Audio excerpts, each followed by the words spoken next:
Hi, and welcome to Ones and Tooze, Foreign Policy's economics podcast. Every week we take two data points. We use them to explain what's going on in the world. I'm Cameron Abadi, Deputy Editor at Foreign Policy, joining you from Berlin, Germany. As always, we have with us FP's economics columnist and Columbia University Professor Adam Tooze. Hi, Adam. Hi, Cameron. So, we're gonna, in the second part of the show, be talking about Christmas, which is coming up rapidly. I think there will be some obvious numbers to discuss there. But first, as always, we want to discuss something that is presently in the news, and that number is $768 billion. That is the number of dollars in the U.S. military budget that just passed both houses of Congress. The U.S. Senate gave final approval to the National Defense Authorization Act. It calls for $770 billion in spending. That's about 5% more than last year. I've talked for weeks about the importance of this legislation given the global threats and international challenges that face our country. When it comes to military spending, really, the military-industrial complex, in a bipartisan way, always gets what they want. Of course, you know, the U.S. military is always up to a lot. That's kind of the point, I guess, when your budget's over $700 billion a year. It got me thinking about whether it makes sense to take a segment here just to consider the military as an economic actor. So maybe we could start with some context, Adam. How big is this annual U.S. military budget compared with, say, I don't know, the market cap of private economies? How about compared with the GDP of other countries? What comes to mind there, Adam? It's very large. It's the first thing that comes to mind. Yeah, okay. We could just end the segment here. This is a big number. I mean, yeah, exactly. Should do more of those. Done. Yeah, it's like, you know, we're talking real money here. Comparing a flow like this, so this is an annual budget, like, you know, and it's even bigger if we did it over 10 years. Like, you know, many of Biden's civilian programs right now are accounted for over a decade, which make them look enormous. So imagine if this was, it would be $7.68 trillion over 10 years if you compared it to his, say, Build Back Better program. I mean, but comparing a flow like that to a stock variable like the market capitalization of a company is not terribly meaningful, but you could compare it to annual sales. So I had a look, the Fortune 500 list of the world's largest companies by sales puts Walmart top with $559 billion and a staff of 2.2 million. So that kind of, you know, that makes sense if you think about Walmart's footprint in American society and all over the world in terms of its supply chain. So $768 billion on the Department of Defense side, 2.2 million Walmart staff, and about 2.46 on the military side, depends how you count the National Guard Reserve. So 1.2 million active duty, or closer to 1.3 actually. 780,000 National Guards and Reserve, and 720,000 civilian DoD staff. So bigger than Walmart, much bigger than Amazon or China's state electricity grid, which are number 2 and 3 in the corporate hierarchy. They come in at $386 billion in revenue. So much bigger than them, almost twice as much. And this $768 billion figure for American defense spending, it doesn't include CIA, it doesn't include a chunk of the national security establishment, broadly speaking. So it's a lot bigger. All in all, the US spends more than any other country on the planet by a huge margin.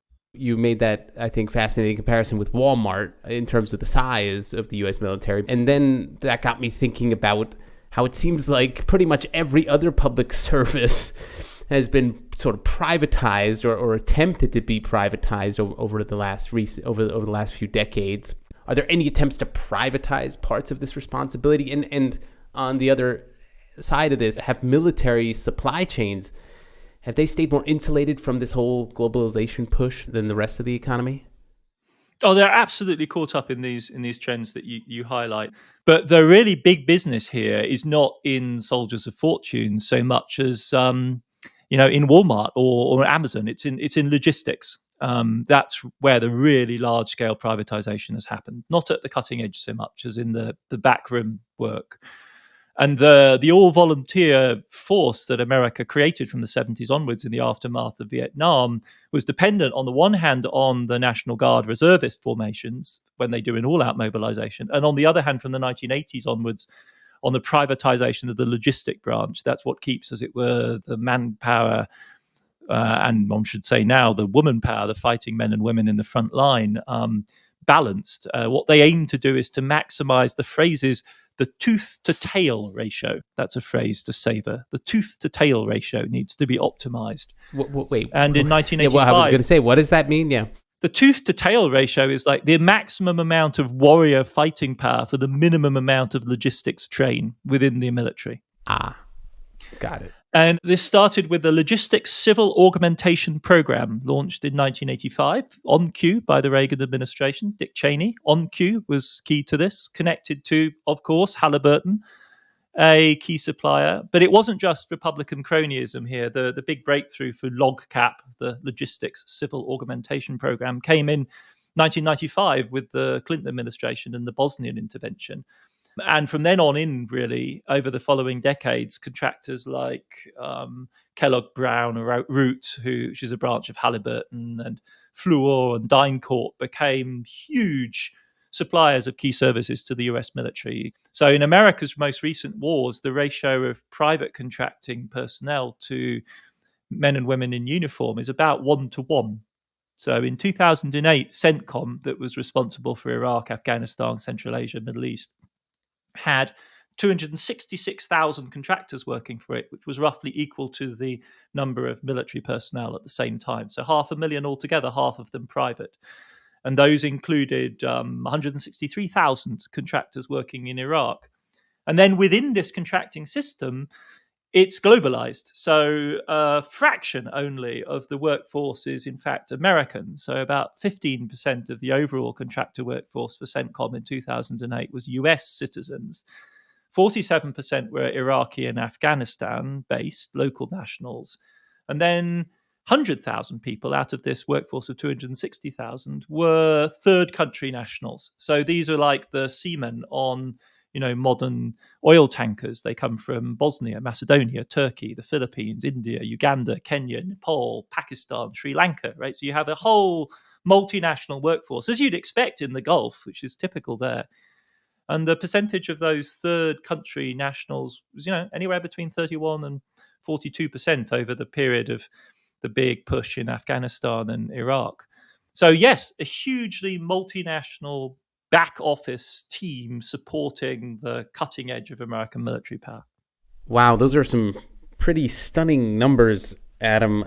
Back to thinking of the military as an economic entity. If it's one that we're investing in, it does get me wondering about just basic economic accountability. I mean, if we're thinking about this as an investment, is it even a good investment? By most measures, I don't think it's controversial to say we've lost most of the recent wars we've been in, right? So I don't know. Is that a fair measure by which to judge whether the military is worth what we're spending on it? Yeah, I mean, I think you can't avoid that question, can you? And it basically comes down to your assessment of America's foreign policy over recent decades. I mean, we don't even really need to get into that to ask the question, what are the trade-offs here? Like, what sort of defense, shall we say? What sort of national security do different types of money buy? Stepping away from, as it were, the question of how we evaluate what it has bought. And there's some really interesting calculations on that front. So there are in fact calculators, little programs. You can find them online. Variety of different NGOs, think tanks host them, where you can run your own personal preference for America, the posture of American defense strategy, and ask, well, if, for instance, we did away with our commitment to defending Europe, how much would that save us? And in fact, Barry Posen has done that calculation. So if you strip out America's exorbitant forward posture and tell the Europeans to basically defend themselves, how much money would you save? And he thinks it's between $70 and $80 billion if you just simply said, let NATO take care of itself. And you'd get most of that by taking out, I think it's like 15 Army combat brigades. So these are like highly mobile, readily deployable American Army units. the Army's overall budget's $150 billion. So that's another way of thinking about it. If boots on the ground is the problem, well, why don't we just reduce the number of Army soldiers we can deploy? So, if you half the size of the American Army's budget, you would no doubt restrict its ability to do forward deployment. So somewhere in between, presumably, is the sort of sensible medium. If you look at Germany, it spends half what America does as a share of GDP on defense. And that, I think, generally speaking, by most people's estimates, renders Germany pretty near to defenseless without the United States. It's badly organized. It's not allocated the right way. So this is the kind of terrain on which one could have a sensible debate, I think, about what sort of options would enable America to reduce the scale of its military spending and nevertheless guarantee all of the essentials of national security. Finally, to take that point, Adam, about money that could be saved here, I wonder if that could also be turned on its head a little bit, sort of presented as a kind of economic stimulus all its own. I mean, all things being equal, does it make sense economically to think of military spending as a contribution to the overall macro economy? I mean, and would that also be true if spending on the military were coming in the context of a war? I think that generally speaking, that's the right impulse, I think. It's very important not to think of public spending, military or not, as sort of burning money, throwing it out the window. I mean, it generates revenue streams, incomes, and jobs, full stop. That's why Congress likes military spending so much. And the vast majority of the military's spend, even though it's directed towards international security, is at home. And that was true even of the wars in Iraq and Afghanistan. So to that extent, you could say, yes, absolutely, this is a stimulus. It's in fact tantamount to an industrial policy. Arguably, it's the one industrial policy that America has, and the stories are legendary of the innovative dynamism unleashed by the blue sky R&D outfit DARPA, which is, part of the Pentagon budget and sponsors high-tech development. But I think it's quite another question to ask whether this is the best use of money or whether it promotes or detracts from growth relative to other potential uses over the long term. And in the American case, one of the examples that really overshadows this entire conversation is the example of World War II, right? The ultimate good war. Goodies versus baddies, the good side wins. And furthermore, it has the huge advantage that it rescues America from the depths of the Great Depression. I think everyone recognizes that narrative. And it's certainly true that huge spending did have that effect, right? It reversed the hesitancy of the New Deal in the late 1930s to spend enough. Incomes during the war surged. Consumption barely fell. America's World War II experience was absolutely not that of Europe or Asia at the time. But the thing is, if you look at the growth path for the US economy after the war, it ends up pretty much exactly where you would have expected it to be if you'd extended the trend from the 1930s forward. So there isn't actually any kind of a permanent shift. It's more that it generates this surge. So now you could say, well, it's all very well, but who knows whether without the war that kind of support would have been forthcoming. It might simply not have been available. America could have slumped as it was threatening to do in the late 30s, which is fair enough. But it's kind of tantamount to saying that wars are the devil's way of getting Congress to appropriate, adequate public spending. But one does have to ask, I think, in the current moment, whether those 760 odd billion couldn't be spent on other things that would also secure America's security in a deeper sense. And what I'm thinking, of course, is something like the estimates for the necessary climate spending. One has to say, I think that the question arises of whether it's better spent on F-35s or better spent on batteries and solar power and windmills and a whole new generation of renewable energy technologies that we need. Well, I feel like we're on the verge of veering into a theological conversation here a little bit, questions of original sin, whether our acts of evil can be redeemed in one way or another. I don't know. That may have to wait for another podcast to get to the underlying questions here. In the meantime, I'll be pondering those B-52 bombers and that cool maintenance job you were referring to. Okay, we'll leave it there.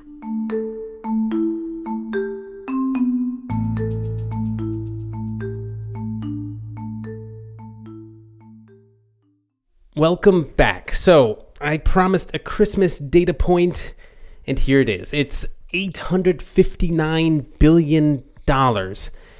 That is the total amount of money that Americans are expected to spend on the holiday this year. And that's just between the dates of Thanksgiving and the 25th, the actual day of Christmas. National Retail Federation predicts holiday shopping sales will reach a record of between $843 and $859 billion. I don't think this needs any other introduction, so let's just dive right in. Adam, I thought we could start with the macroeconomic implications here of Christmas. Obviously, the amount of economic activity in the United States is vast. Could you give us some context here? How does that compare with the rest of the year? And how does that compare with other countries in relative terms when it comes to Christmas? Yeah, it is a staggering number, isn't it? I mean, you just have to keep putting things in perspective the whole time. So US GDP is, we reckon on about $20 trillion, and that's all in for the whole year. Perhaps more relevant in terms of a point of comparison at this point is the $6 trillion figure that you get if you look at retail sales. So that's really kind of, I think, like for like comparable, this 859 number you've quoted. I've seen over $1 trillion quoted for the holiday season as a whole from October through, I guess, the beginning of January.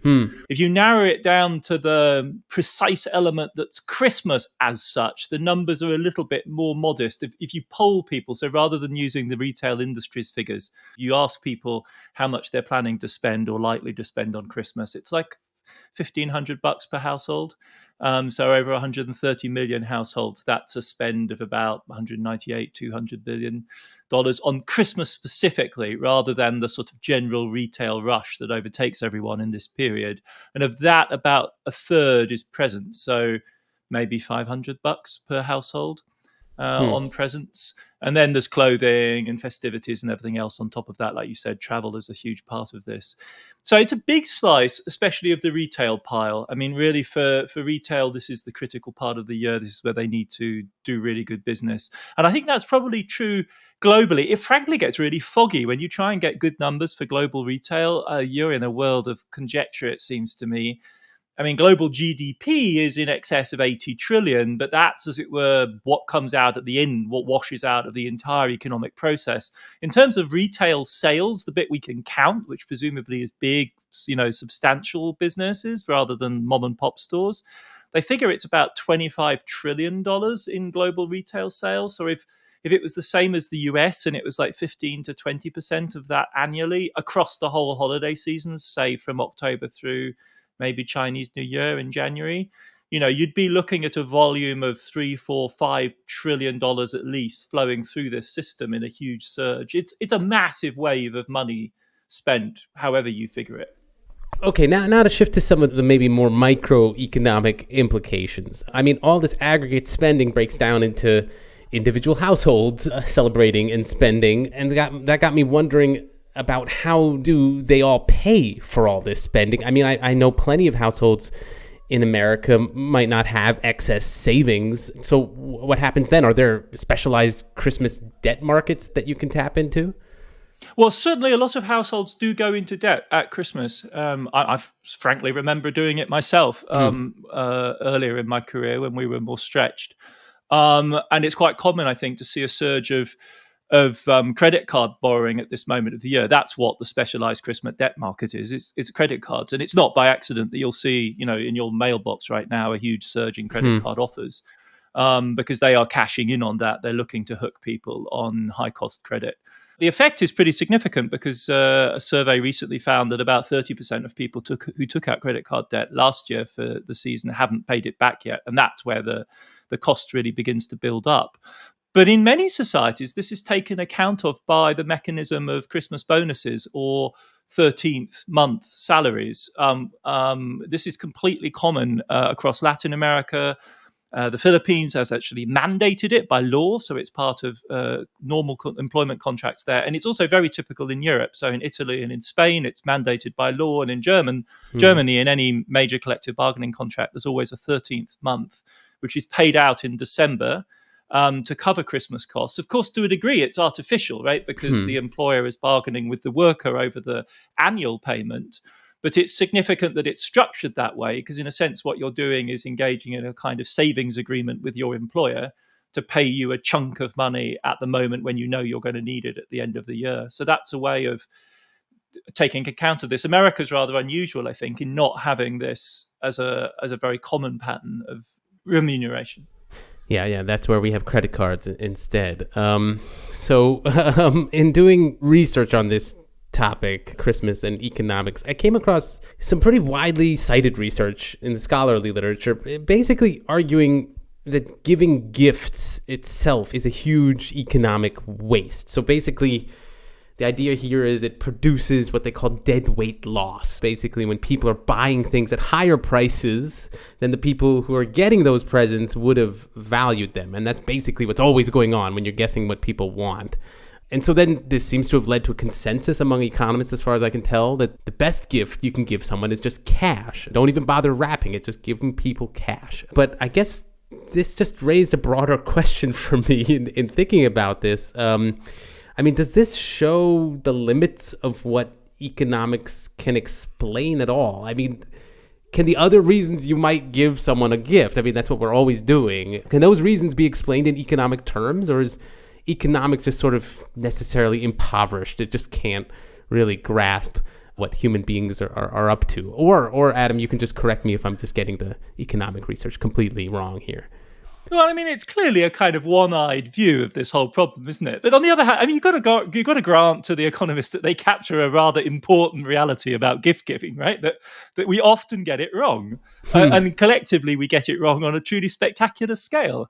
Just think about it. If we're spending hundreds of billions of dollars collectively on gifts this season, and we all know from your average holiday party that at least 20 to 30% of the gifts are kind of near misses or indeed just completely wrong. So we're talking about huge amounts of loss here, tens of millions of dollars.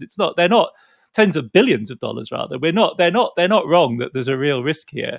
They capture something that's really quite important about gift giving, that you are arrogating to yourself, the right to, as it were, spend a common resource if you're talking about a family on somebody else's behalf. And so there's a really solid rationale for giving cash instead. It's particularly, I think, clear if you think about kids, because on the one hand, childhood's kind of the ultimate gig, right? It's the cradle to graduation welfare state if you strike it lucky with your family. But the problem with it is that you have no autonomy. So you get all the benefits that you need, but you get them in kind, right? And the question for children preeminently is, how do I get hold of cash? Why? Because cash gives you autonomy. So if you're giving a child a present of cash, what you're doing is you're giving them the pleasure of autonomy, the joy of choosing. And that's, I think, what the economists are trying to capture in a rather kind of reduced form, that every time you give a gift in kind, you're depriving people of that moment of choice, which for children who are radically deprived of autonomy in a more comprehensive sense is, we all know the joy that we took as children of browsing. Once upon a time, it was catalogs. Now it's online. And this is quite similar to the argument that's made for the welfare state, right? That it's better to give needy people cash benefits rather than to give them benefits in kind because it deprives them of autonomy. But what this analysis misses is, A, the fact that exerting authority by way of the gift may be the entire point, right? So the kid may be a kid and therefore make bad choices. And as a parent, you just don't want to have to deal with that along the line. Or they are autonomous and they can make their own choices. But when you're giving them the gift, you're giving them the thing that you think they ought to have. And that's the point, right? So it's a trade-off of my utility against their utility in a sense. So it can be a power play. It can be pedagogic. It can also be affectionate. I was thinking this through, so what is the logic, for instance, of a child giving a parent a gift? Obviously the child could give the parent back some of its pocket money. But the real logic is the child knows something about the parent that they won't treat themselves to unless the child gives it them. So, you know that your mother or father won't treat themselves to a chocolate bar unless you give it to them. And so that's what you kind of knowingly signal. And if you take this all the way down the line, think about the logic of romantic gift giving. It's all about the signaling, right? So it's Valentine's. Do you know the code? Do you or your partner or whatever show up with the required gift on this moment?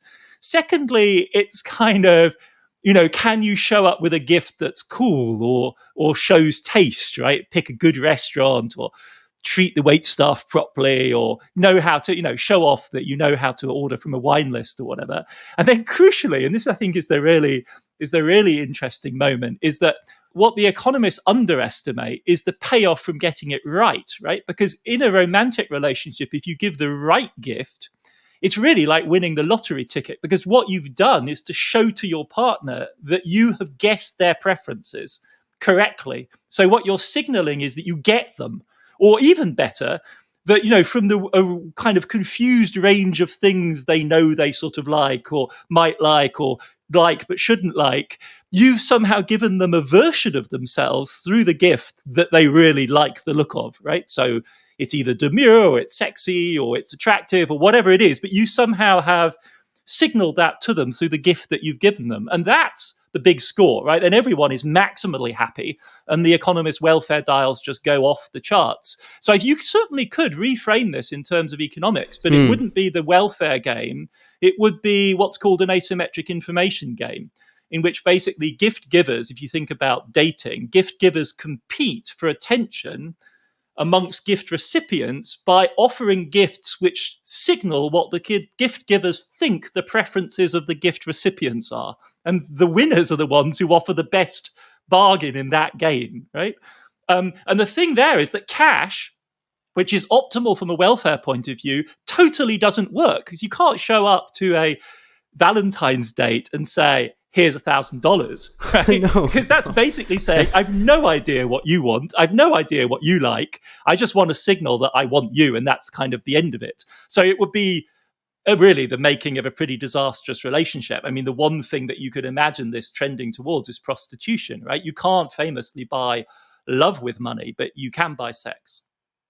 Okay, well, you've persuaded me that economics can explain what's going on, because I think that was pretty persuasive. And yeah, I don't think I can give my wife a gift and say, ask her if I won the asymmetric game that we're playing. But yeah, maybe I'll try it with tongue in cheek. We'll see if that works. But in the meantime, I have to get presents for my kids still. So if they end up with cash, I'll just direct them to you, Adam. I'll blame them if they're disappointed by the envelope of cash I hand them. But I promise you they won't be. Yeah, no, you're right. Actually, I've yet to meet the child that's disappointed by that gift. No, it's true. My son, what you said reminds me of my son, who likes to just kind of count coins in his play cash register. That totally makes sense as a kind of mimicking of autonomy, yeah, or grasping towards autonomy. Anyway, we will leave it there. Okay, that is it for another episode of Ones and Twos. My thanks as always to my co-host Adam Tooze. I want to emphasize that we like hearing your feedback, so please email us at podcast@foreignpolicy.com or tweet us at onesandtwosepod. That's Tooze as in Adam's last name, Tooze. And please follow and review us on your favorite podcast app. That also helps. Also, we have an assignment for you. Next year, in the early weeks of the year, we're going to be looking at some data points that relate to what we're calling life cycle economics. So that's things like births and deaths, weddings, retirements, stuff like that. So send us your questions, suggestions for those kinds of data points, and we will try to address them. Also, for this holiday, Adam was kind enough to come up with some suggested reading for yourself. So if you're still looking for a gift for a friend or family member, you can, of course, get Adam's own book, Shut Down, How COVID Shook the World's Economy, but also the other books he recommends. So be sure to check out the list at foreignpolicy.com and then click on the page for Ones and Twos podcast. Ones and Twos is written and edited by me, Cameron Abadi, along with Adam Tooze. It's produced by Laura Rossbrow-Tellum and Rob Sachs. Our social media manager is Claudia Tatey. The executive editor of FP Podcasts is Dan Efron. Thanks very much for listening, and we'll see you back in your feed next week.